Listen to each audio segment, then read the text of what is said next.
everyone. Thank you all for joining our Neurodevelopmental Discovery Science IPC presentation. Our presenter today is Dr. Ivette Cejas. She is a professor and the Director of Family Support Services at the University of Miami Children's Hearing Program. She's a licensed psychologist and has secondary appointments in both psychology and pediatrics. She's an NIH and industry-funded researcher in the area of pediatric hearing loss, and she is on the board of directors of AG Bell. So with that quick introduction, I'd like to introduce my mentor and friend, Dr. Ivette Cejas. Thank you, Jen. And of course, thank you, Daniel. I see a lot of familiar names, so feel free to make this as engaging as you guys would like. And so I definitely have slides, and I'm going to go through several of our research studies and opportunities.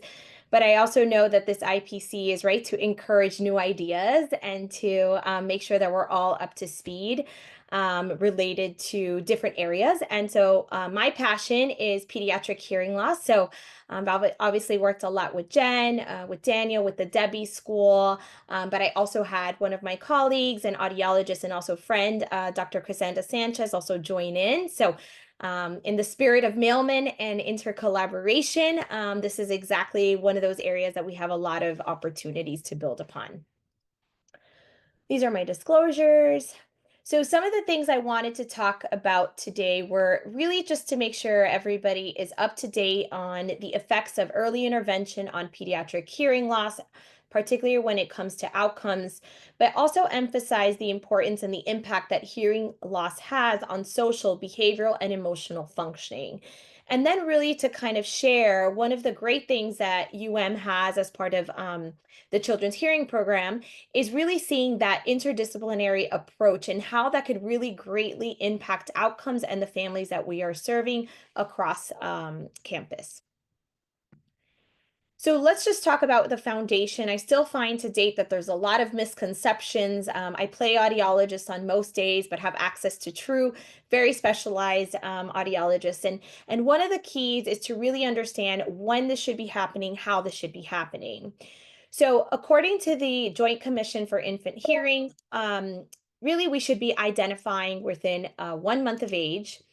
Oh, this slide is acting funky. We should be diagnosing really early on. And it really used to be that we would be amplifying or intervening by 6 months of age.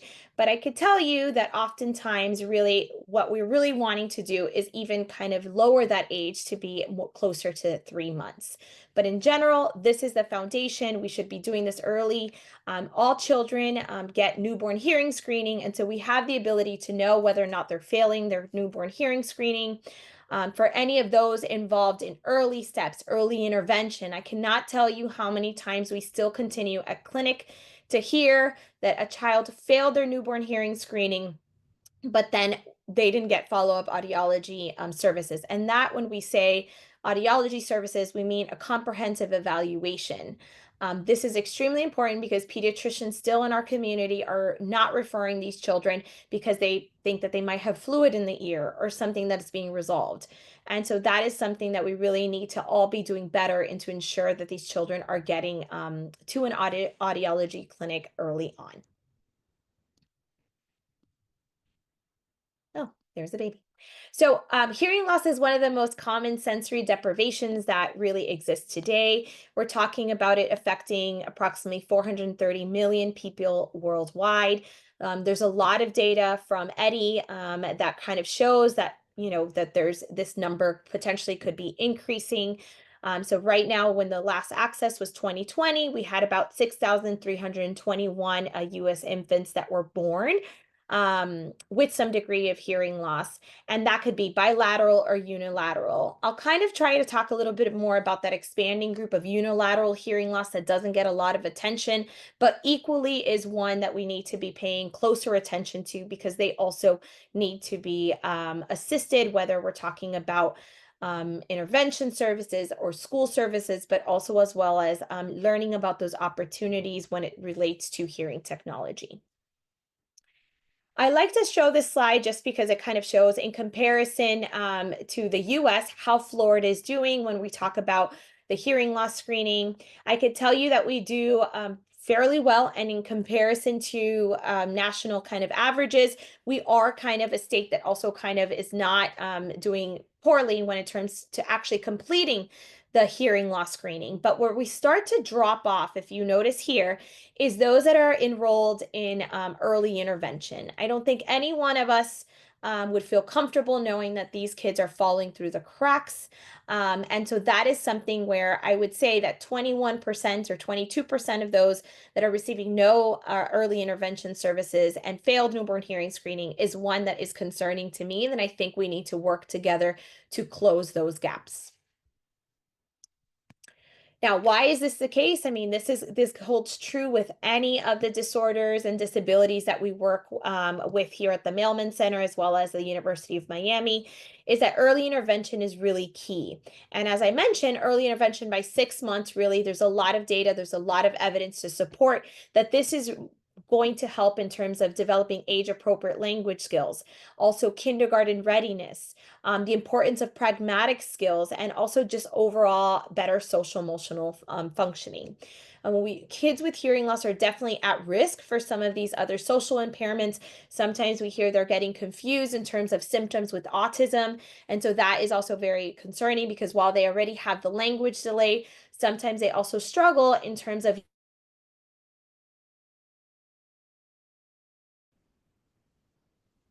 okay, so this is, I think, where we left off. I think maybe I was still audible in this slide, but this was again just to kind of highlight the access of early intervention and early steps. But the key that I really want to be focusing on today is the fact that hearing loss is one component, but has other things. So hearing loss affects a child's auditory skills. It affects their language and communication, but it also greatly affects academic functioning, emotional functioning, and social skills. We are really good about kind of identifying hearing loss, talking about auditory skills, talking about sometimes language and communication. But as those other wheels kind of start turning, we are really less and less have data and or programs or just even practices to really address these things in a systematic way. So one other piece that I wanted to kind of bridge upon that really affects, how we're navigating these families is the piece of counseling. And I think this is very appropriate, especially as we think about the Mailman Center and the dedication to early intervention, is that, we're having to talk about many of these things, the impact of hearing loss across all of those different areas from a very early age. And that could be a lot for a family. And so sometimes that's something where it's challenging. The families kind of come in. You have a 4-week-old baby, failed newborn hearing screening, unremarkable birth history. But now we get a flow of all of these things. They said my child has hearing loss, but what can I do? Diagnosed with, let's say, bilateral sensory and neural hearing loss, then you get another stream of what is hearing loss, right? How is my child going to be impacted? The reality is that about 98% of the families that we even see here at the Children's Hearing Program are children with hearing loss that are born to hearing parents. So it's a very new information, and that statistic has remained relatively stable across the years. And so parents have all sorts of worries. They're sad. Will they have to do hearing aids? Will the hearing aids work? Is it 1 ear, 2 ears? Is it my fault? There's a lot of guilt. There's a lot of adaptation that we start to see starts affect, the journey for this family. And so sometimes, right, then we also see that hearing loss are not enough. They might not even have come for that reason. And then we might have had to address all of these. So the reason I bring this up is because, with my background in psychology and the link with research, I've started to see that the parents' piece, the parent involvement is greatly affecting outcomes. And we'll kind of talk about that as well. So we need to be doing a better job in terms of helping parents and guiding them. And the first step is really talking about acceptance towards pursuing intervention and guiding them to parent choice. This is many different ways. And I always bring this up because this is a question of, we are a center where we are going to support the family's choice and their journey and their decision. And so most of them are coming to us because they want to see what their options are for their child to develop spoken language. And so for those reasons, then we often talk about hearing technology. Now there is, the other deaf community that then also encourages American Sign Language. And so if a family approaches us and is interested in learning other forms of communication, then we also with our team will ensure that we link them up to those appropriate services, whether that be a total communication program or signing program for school placement, but also ensuring that if the family needed any resources like the Florida School for the Deaf and the Blind. There's parent-infant programs also to support families that really want to pursue more of the ASL or visual communication method. But the reality is that that is a very, very small percentage, and the majority of families that we're seeing and serving are those who have chosen spoken language. When we kind of make sure that we're talking with families, we want to make sure we're talking about, yes, hearing loss management usually is the first one that we spend time with, but then we also talk about early intervention, followed by those communication options. But we also need to make sure that we're doing our part in terms of talking about these other areas like educational placement on top of much more. And the much more, could be the technology piece, the aesthetics, the other medical interventions, surgical versus non-surgical options. There's a lot that kind of plays into when we talk about hearing loss management, where I may co-treat with one of my audiology colleagues because, maybe they've offered things and the family isn't ready to kind of pursue some of those, or maybe they're just concerned about how it looks or the stigma of wearing devices. And so these are all things that we might have to talk about in addition to the hearing loss management component. When we talk about hearing loss options, wanted just to do a quick little slide to make sure that everybody's aware of those. So when we talk about sensory neural hearing loss, those are the kids that might benefit from hearing aids and or cochlear implants if they have a more severe to profound hearing loss.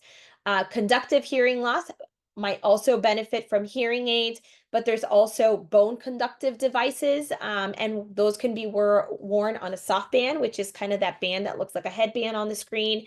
But now there's also surgical devices like the osseous system that also can be used for conductive hearing loss. For children with mixed, then we have to just make sure that we are evaluating and determining which one of those options, since they could use any one of those that you see on the screen. So those kids tend to be ones that might benefit from various forms of technology. Now, benefits when we talk about technology, most of the time people are focusing on the hearing and language abilities. And the goal, right, is to see if they can kind of reach those levels that are typical to they're comparable to their hearing peers. But another one that's important to myself and that I've shown in some of my research is that with early intervention early on and with cochlear implantation, you will also see higher academic performance compared to children without CIs. And that is across especially reading and writing. And so that has been something that I've shown all the way up until late adolescence and early adulthood, where those benefits remain. So early intervention is really what starts to kick off this journey and allow these children to reach their full potential. But as I like to say, that is definitely not enough. Hearing loss, the communication, the language delays is the part that we all see. It's the part that we also make sure that we intervene very quickly. But there's a lot more to this journey. There's a lot more to this adaptation period and a lot more areas that it could, affect. And that is child's mental health. That is social skills. That is parent self-efficacy. That is maternal sensitivity. Also parent mental health, parenting stress, cultural factors, there's the adverse childhood experiences. All of these things are things that we don't readily see. We don't often ask about unless we are extremely concerned, meaning we are being more reactive than preventative. And this is where I think the research scope and area, and as we think about areas for contribution, this is where we need to be doing a better job in learning what can we do to intervene on some of these areas that I will show are definitely linked to outcomes when we talk about pediatric hearing loss. So again, anybody that knows me, I kind of jump on this a lot of, we're not treating just the ears, we're treating the whole child. And this is something that definitely is a part of the mission of the Children's Hearing Program, as evidenced by our multidisciplinary team.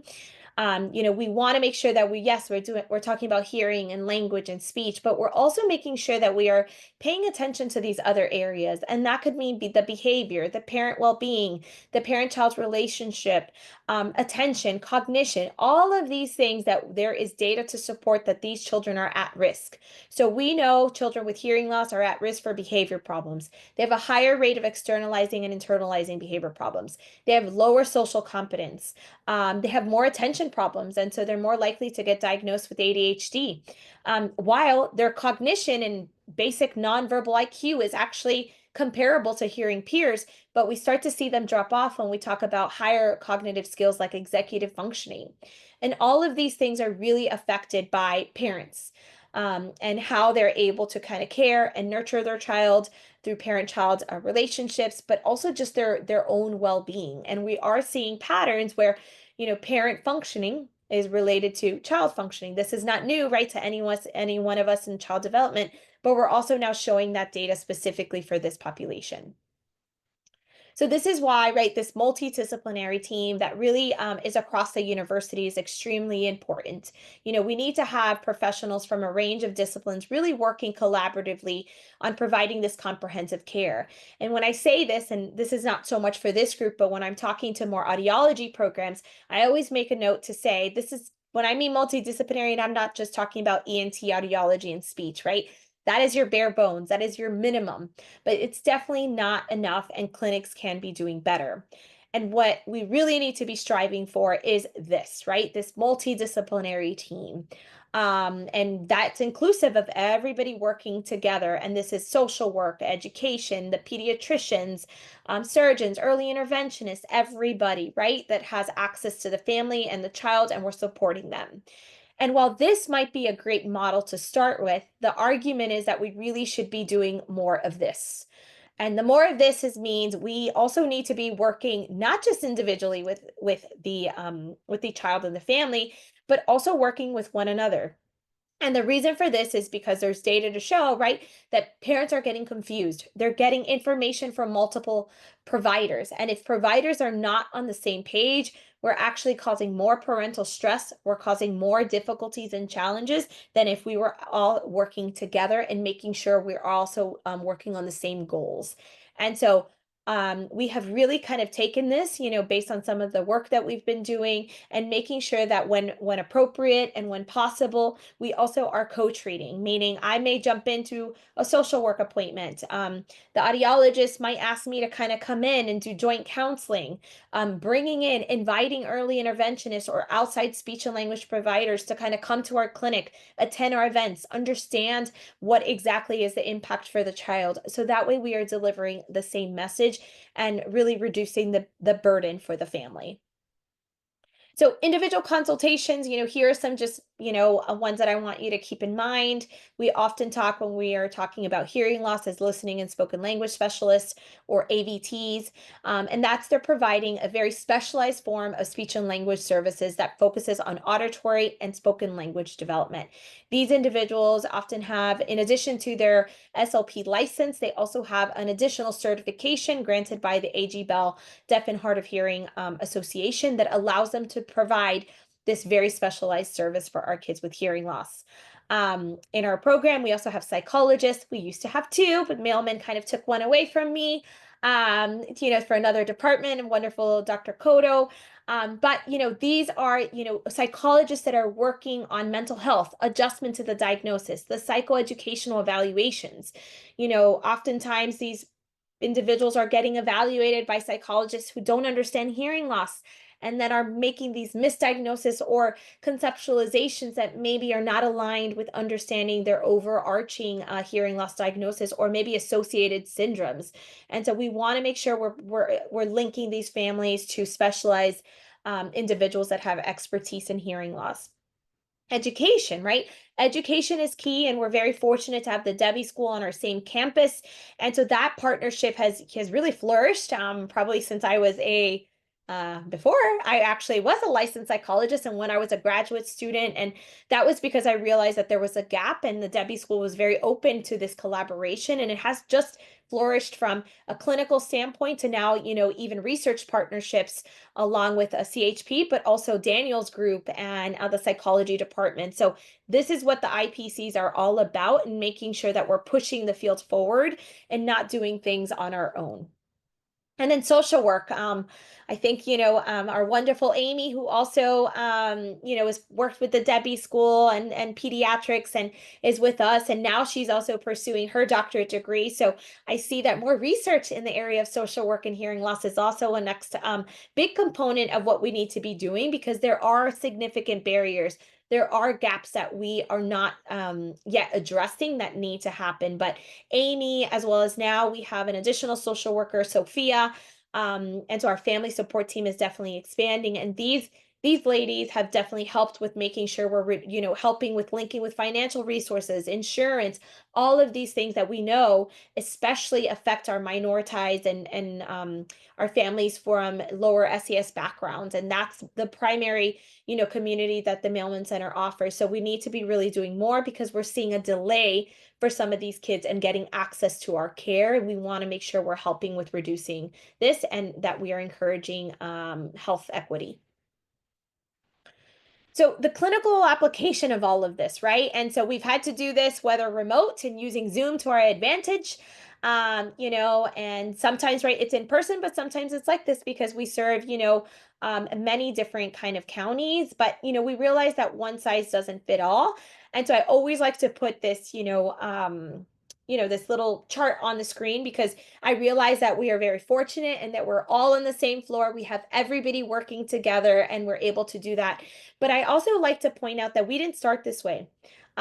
We started with, the program at the University of Miami was just, basic hearing and speech services. And, through everybody's motivation, through the support of our chairman and some cross collaboration across departments, we were able to move from more of the networking and cooperation phase, to really where we are today, which is true collaboration. So I say that in knowing that you have to find the right people who are having the same interest, because like I said, all it took was for me to knock on the Debbie School's door as a motivated student and say, I'm interested in helping. What can I do? And then before we knew it, I had a full-time position within a department, and now, those expansions happen. So it is possible for those of you who are part of these clinical programs to ask for more, because we have data now to show the value of all of these different positions and how it expands and really contributes to our outcomes. Service delivery, we've had to get a little bit more, creative and innovative, because we realize, right, that we need to be serving other communities. And so the way that we've kind of addressed that, and I know really is trying to work on, is increasing our satellite offices. And so this is just an example of our children's hearing program and how, primarily we only offered services here in the Miami location, but, over the course of the last few years have really expanded to, the location in Lennar, Boca, Plantation, now Palm Beach Gardens. And we're really kind of pushing that forward, because we are seeing that is helping with our no-show rate, decreasing that, and really helping with family follow through. So, also, a lot of us on this meeting are psychologists by training.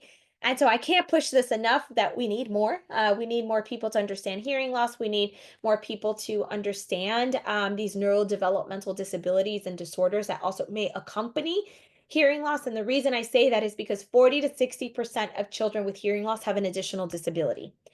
So we are no longer really primarily seeing kids with just hearing loss.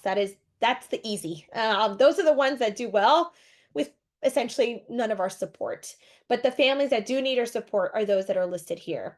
We're seeing an increase in ADHD diagnosis, intellectual disabilities, cerebral palsy, specific learning disabilities that are accompanying the hearing loss diagnosis. Autism is a huge one, which, one day Daniel and I probably have to have a more thorough conversation about that. But a high percentage of kids with severe to profound hearing loss, they actually are more likely and more at risk to have a severe to profound hearing loss, which we can imagine when those two together are combined, that pattern, that journey, those outcomes look very, very different. And for whatever reason, when they do have those comorbidities, they tend to have more severe levels of hearing loss. And I know Dr. Sanchez, who's the audiologist on our team, could probably also attest to that, as we have to co-treat on those because she can't do her job without me helping to intervene with behavior. And so these are discussions that we all need to have. But the important part is that the early intervention and early diagnosis of these additional disabilities or comorbidities, whether syndromes, whether neurodevelopmental disorders, need to also happen quickly. Otherwise, we're really affecting their outcomes. Cognitive skills, I kind of mentioned this, earlier, but we are seeing that there's a higher rate of issues with executive functioning. When we talk about that, we're talking about specifically working memory, shifting, emotional regulation. There's data to show that that's affecting how these kids are functioning. We all know that executive functioning, language, right? Social, all of this is affecting pragmatic language, right? And so our kids are still struggling with these areas. And while they might get intensive intervention for speech and spoken language development, sometimes we still seeing that they are really still struggling with other areas, but we don't have good interventions to help specifically to target with this. Some work I know is being done there where they're intervening in terms of helping kids learn better executive functioning skills, even at the preschool age. So that work is starting to be done by some colleagues across the country, and so hopefully we'll have more. But I'm sure it's difficult because we also know working memory and concentration affect reading, and our kids are already at risk for reading delays and difficulties with comprehension. So we really need to start figuring out, now that we know these issues are present, what can we do to intervene? And that's really the key that I think we need to have those discussions as part of these groups. Social skills, I mentioned, again, our children are at risk to be excluded from peers, lower social competence, delayed pragmatic skills, like I mentioned, and higher just stress in social situations. Even so, I have some kids that are doing extremely well and they're in the adolescence and mainstream settings, but they still struggle in terms of interacting in the social situations, and particularly because they have a fear of missing information. Sometimes they don't know how to engage in those conversations. And so those are things that we're starting to see, that despite having an age appropriate language skills, some of these kids are still struggling with some of these areas. We even have data, from some of our work and, the work of Alexandra Quittner and previous graduate students from the University of Miami, kind of like showing that, while they might slightly increase in some areas on their social competence and social skills, they still are not performing at the level of their normal hearing peers. And this is if we still continue to look even post implantation. So this really shows that this still is an area that we have not figured out and how to address it in terms of helping these kids in the long run. Behavioral functioning, I've kind of mentioned this, is, again, we know they're at risk for higher rates of externalizing behavior problems. They spend less time enjoying attention, right? Which is why sometimes hearing loss and autism very early on sometimes gets confused. They have problems even with visual attention, impulsive responding, distractibility. And so this is even after early intervention, even after potentially CI, some kids continue to struggle. So I guess the soapbox is, we're at the point where we have enough data to show these things, but we need to now move to what are we doing about it. This is just more data to support, all of this work and kind of the patterns that we're seeing in terms of hearing loss status affecting language. But then language, is definitely affected and affecting parent-child communication, but also language affects attention and behavior problems. So all of these things are linked. Now, obviously, those with behavior problems have less language skills. And so there's all of these things that are related to one another that we're starting to try and tease apart to see where can we intervene first. And if we intervene in one area, is that going to improve other areas? And so this has been some of the work that we're starting to do. Anxiety, depression, mental health. I don't think there's a talk I've been to lately that doesn't incorporate mental health or mental well-being. And so we also did some of this work while Jen was also, a postdoc and worked with us in understanding what does anxiety and depression look like in a clinical sense. I will tell you that this purely was a clinical question at first, where we're like, oh, let's screen our kids. Let's follow the American Academy of Pediatrics, which does say that we should be screening children 12 and up for depression. I can tell you that doesn't always happen. Most clinics aren't doing it. I know some clinics like diabetes, other, ones part of the Mailman Center are. But again, we were curious of like, how would that look like in our setting? And we were surprised in seeing the number of adolescents, right, or 12, and up, of the amount of kids walking through the door that we didn't realize were having some of these symptoms that endorse elevations in terms of their anxiety and depression. So that has been something that now we implement as just a regular screener, where when our kids are coming to clinic, it is just part of the battery. It's part of like asking your case history. It's asking them how they're doing with their hearing technology. Our audiologists are really good of ensuring that we complete this. And then if anyone scores in those elevated ranges, then they go ahead and refer them to somebody on the family support team, whether social work or psychology. But these were kind of astounding to me, is that we saw these, high rates of anxiety and depression, but more so that we saw that, 25% of them were above the clinical cutoff on both. So showing that they're not just experiencing some symptoms, but all symptoms. And so that was also something that now has really greatly affected how people are managing, and other programs in the country are following our recommendations of including these type of screeners. I know I'm talking fast, but because we had that glitch, I'm trying to make sure I get through everything and have some time in case you guys have questions. But I'm happy to share these slides if you guys don't already have them. But I definitely want to also talk about the family and the importance. I put this stage up is because we are very good of, wanting to help the families kind of make decisions quickly.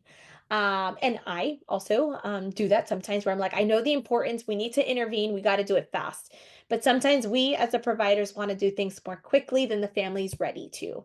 And so we need to just remind ourselves that we are part of this, that families are going through this grief cycle, and some families go, take a long time. Some families, from the moment we start talking, are in acceptance. They want to know what to do, when to do it, and can you do it as quickly as possible. And yes, we are implanting children at 6 months of age now.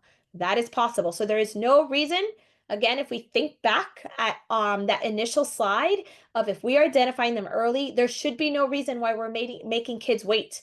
If there's a speech and language delay, for the speech and language pathologists on the call, refer them for a hearing test. Let's not assume.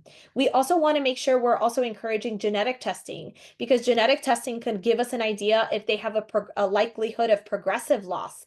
And so now we're seeing more and more kids that had some hearing, had some words, and then are falling off. And then we realize they have hearing loss. And if we would have done genetic testing, we would have been able to monitor them more quickly. So there's a lot going on in terms of the genomic medicine, and we need to use that to our advantage, but also making sure we're using that to help counsel families in maybe going through this process and understanding how to make decisions quicker.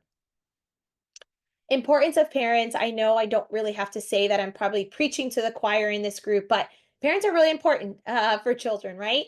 It's equally, parent engagement, right? We know there's data to support that. I've shown that in terms of maternal sensitivity. It's just as impactful as age out of implantation. And so why is this the case? Because parent engagement will make sure that their data logging, their use of their technology is also on par, their engagement in an SLP or AVT sessions. There's adherence data to show that those who are adherent are 3 times more likely to receive positive outcomes. To me, that is huge. We need to be saying that. We need to be helping parents understand um, that we're here to support them while we know it's difficult, but really the importance of using their technology and attending those appointments. Because ultimately, good attendance means better usage, which means better outcomes. Parenting stress. I know that was kind of in my little iceberg kind of model. It's something that, it's really true. And I say, I feel like I'm a very functional, good parent, but I also experience stress. It is a normal process. when my kids don't do exactly like I want them to do, I get stressed out. And anybody who knows me has heard probably a version of one of my stressors, and then they tell me to relax. But it's a real thing, right? It's a real experience that any family has, because ultimately parents want their children to do well. They want them to be able to function in this world. But what we do know is that parents of kids with hearing loss have more stress than the average parent, which we already know is a lot. And this oftentimes is related to their hearing loss and their management. So this is where it comes to general or context specific. So while their general stress might be very much similar to to parents of children with normal hearing, they do report more context specific stressors, which are specifically related to the hearing loss. And that could be education, hearing loss management, how to be a language teacher for their child. Those are the things, those are those additional stressors that our families have to experience. So things like I was saying, the general discipline and safety, and then I already gave some examples of those context specific measures. So we do have data to kind of show this. We have data that is showing that their parents, we already know that they have delayed language, which then if their child has delayed language, that's also linked to more stress. Higher parenting stress is also related to poor social and emotional development. So again, another link there. And obviously more stress with more behavior problems, which we already saw. So again, this is another example of how all of these things are linked. Some of Jen work here with our team was also looking at parents and their stress during the COVID pandemic. And instead of focusing on children, we wanted to see how the adults were doing. And we saw significantly high numbers, high levels of parenting stress. And that was linked to parent mental health, but also the parenting strategies that they were using. So parents who are increased stress, who increase mental health, are more likely to use less positive forms of parenting strategies, which we also know are more effective and better for kids in terms of their overall development. I'll skip this one. This is an example of one of our studies that kind of showed this, just to give you an idea of what are some of those top stressors experienced by families, kids with cochlear implants. I do have a webpage where you guys can ask and request any of these measures for free. So I developed a parenting stress measure along with our group, and we have quality of life measures. So there are ways to assess these things if you do interact with the child who has cochlear implants, and you can kind of get that off of my research page. But this kind of shows again that stressors remain. They might change a little bit. So you'll kind of see that losing a CI kind of goes to number 1, breaking the CI kind of changes between 2 and 3. But again, these stressors continue even through school age, which I expected might kind of diminish a little bit, but this is something that parents continue to be stressed about, and new things kind of come up as kids get older, like spending time away from home, engaging in sports activities. And so this is something that, we definitely are paying more attention to and making sure we are assessing more on a regular basis.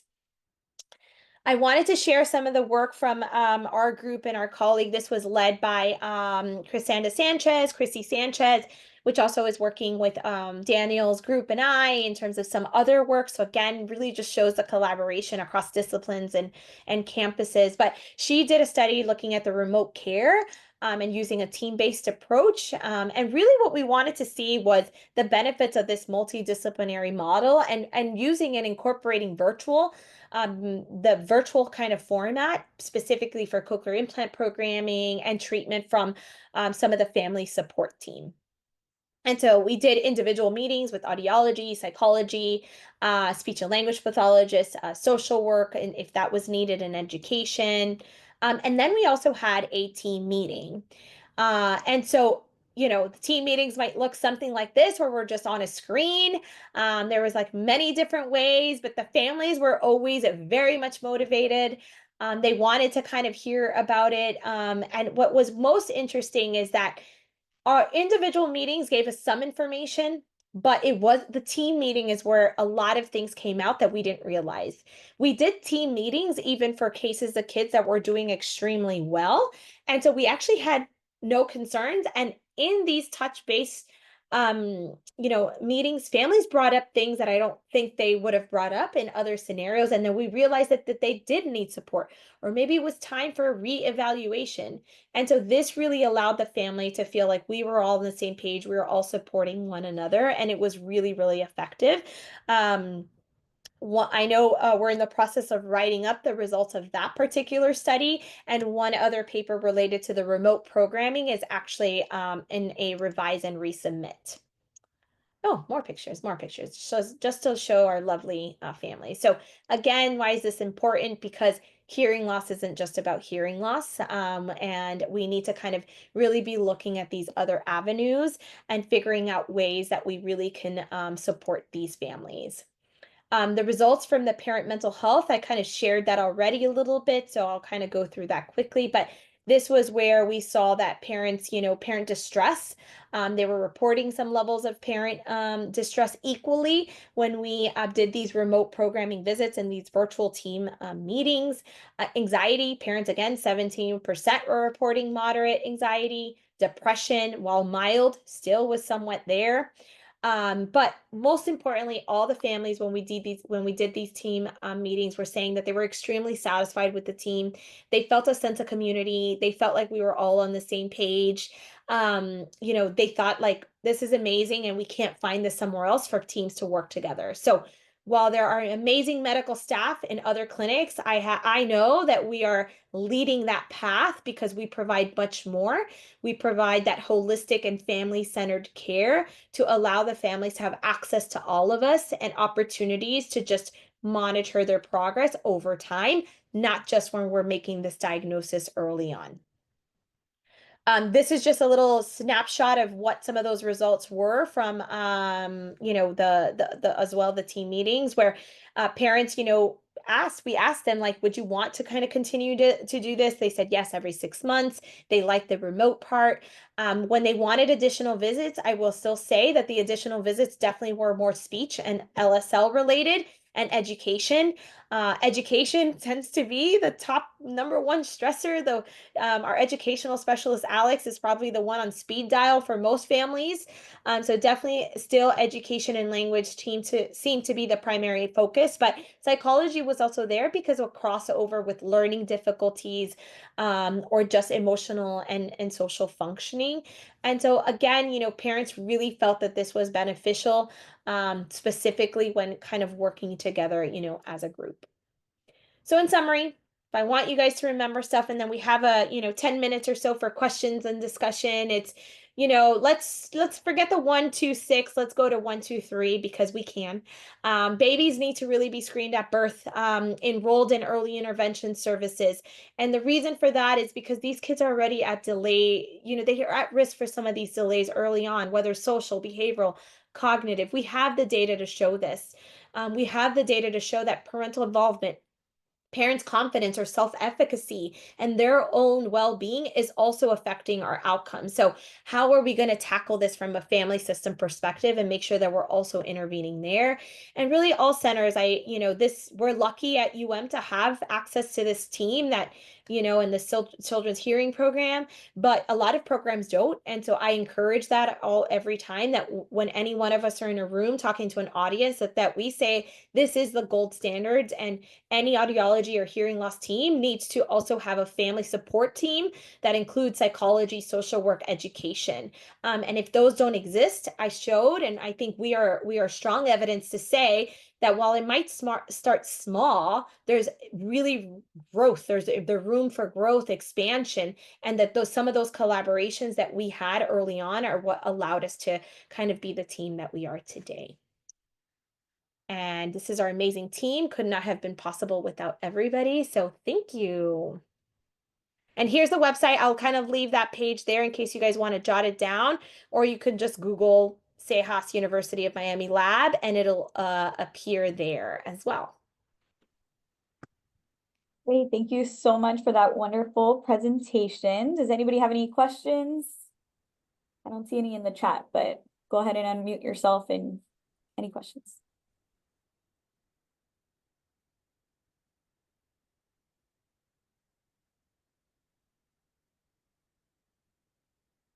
Any ideas for future research, areas that I maybe didn't cover that maybe, Daniel and I have to get grants going for?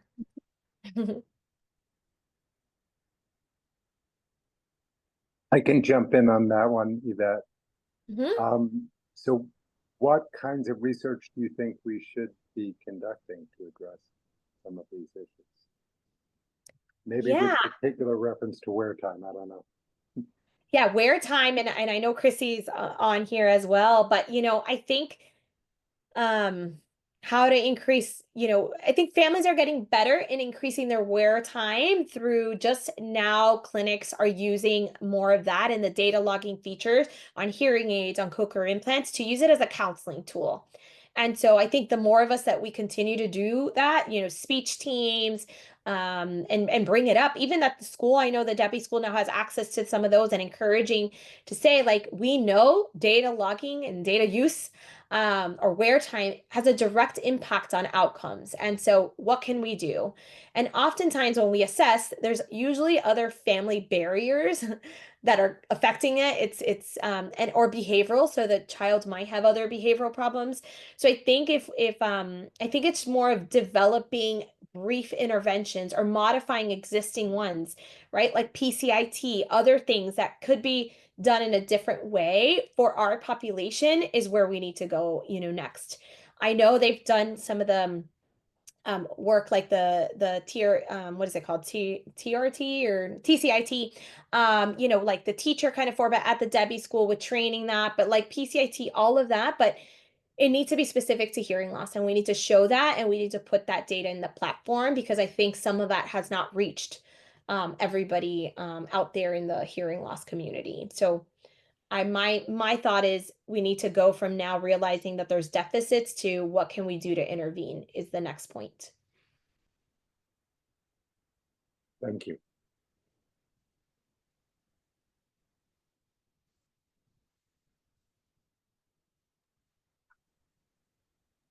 Oh, Jeff's on. Yes, I see your hand raised. Go ahead.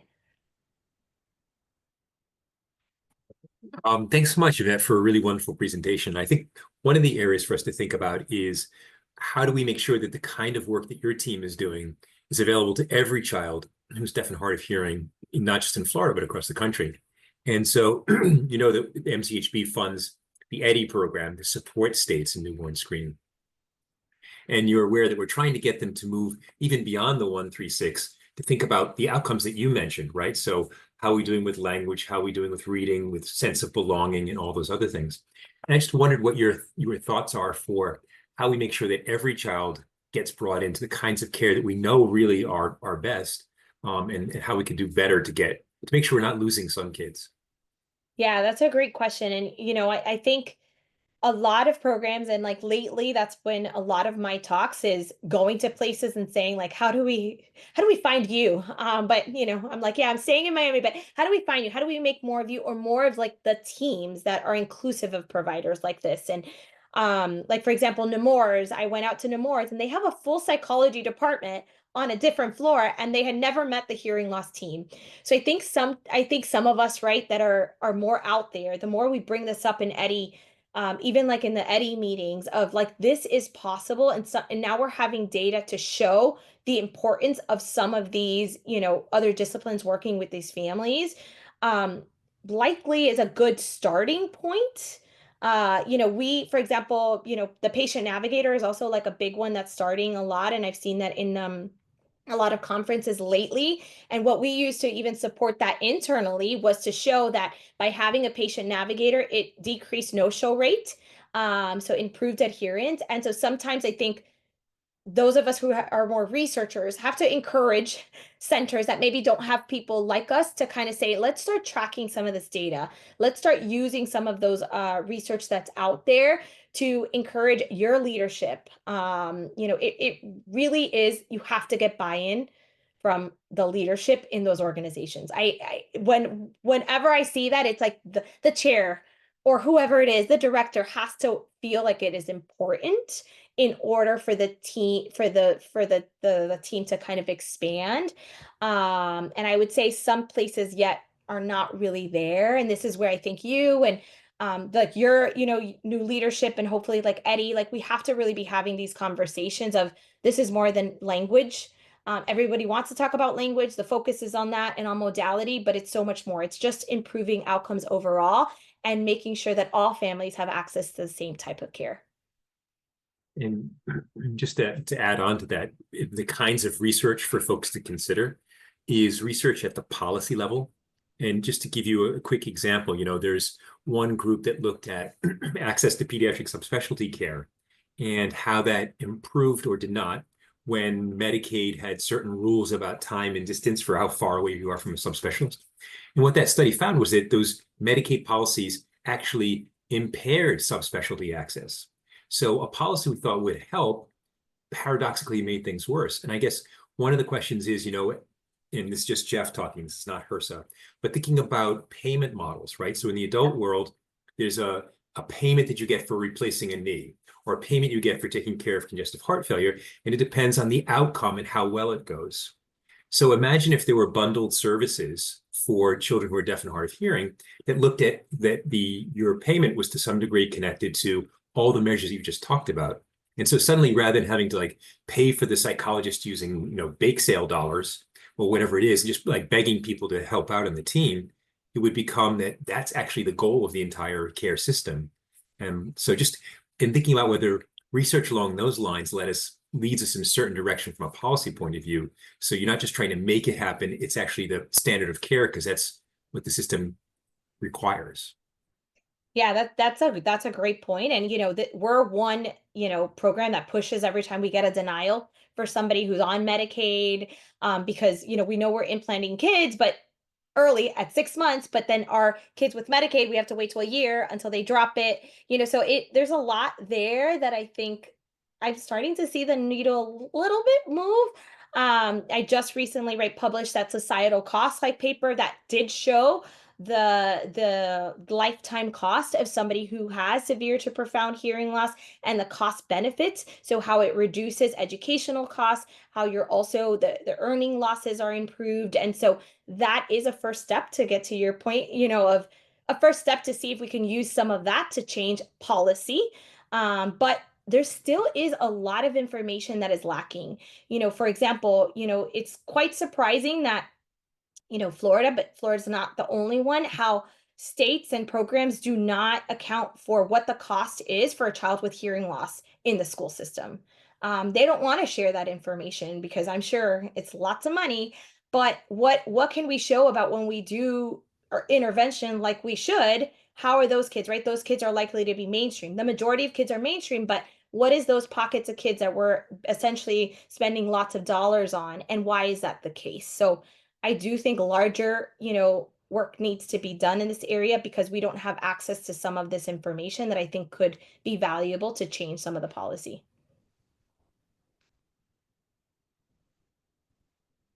Oh, I think Chrissy has her hand raised. Hi, I do. I guess my only comment and feedback, of course, I'm an audiologist myself, so I work very closely with this population. And I think, speaking to Dr. Brosco's point about individuals trying to find highly specialized pediatric care, I think that systemically also exists within the field of audiology. So a lot of these things contribute, getting access to children even younger than 6 months is almost an impossible task, even in the state of Florida, where we have a connection with the birthing hospital, where definitely our own institution is making huge improvements. But I think lacking highly specialized pediatric audiologists contributes to a lot of this gateway of delays. We get referred children who have been kind of thrown around and sent to multiple specialists, and those specialists say, oh, I'm not qualified to do that kind of testing, or whatever the case may be.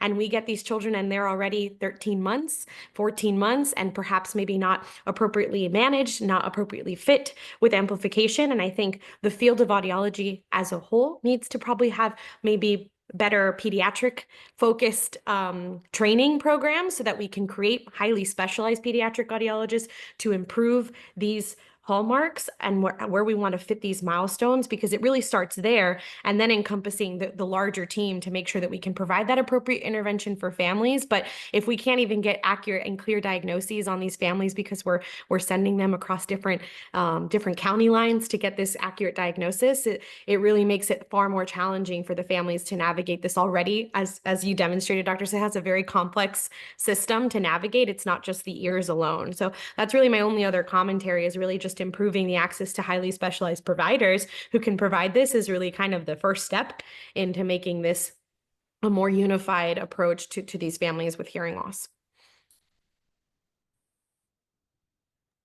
I should have said, and now he jumped off. I should have said, Jeff, you need to talk about this or invite us to speak at an American Academy of Pediatrics meeting, but he's already off and it was delayed. As you were talking, Chrissy, I was like, oh, is he still on? So this is, Send yes, him an email. that's for the next meeting. We'll email him. Yeah. All right. Well, thank you so much, Dr. Cejas, for a fantastic presentation, and to everybody else for joining us today. And have a good rest of your day. Thank you.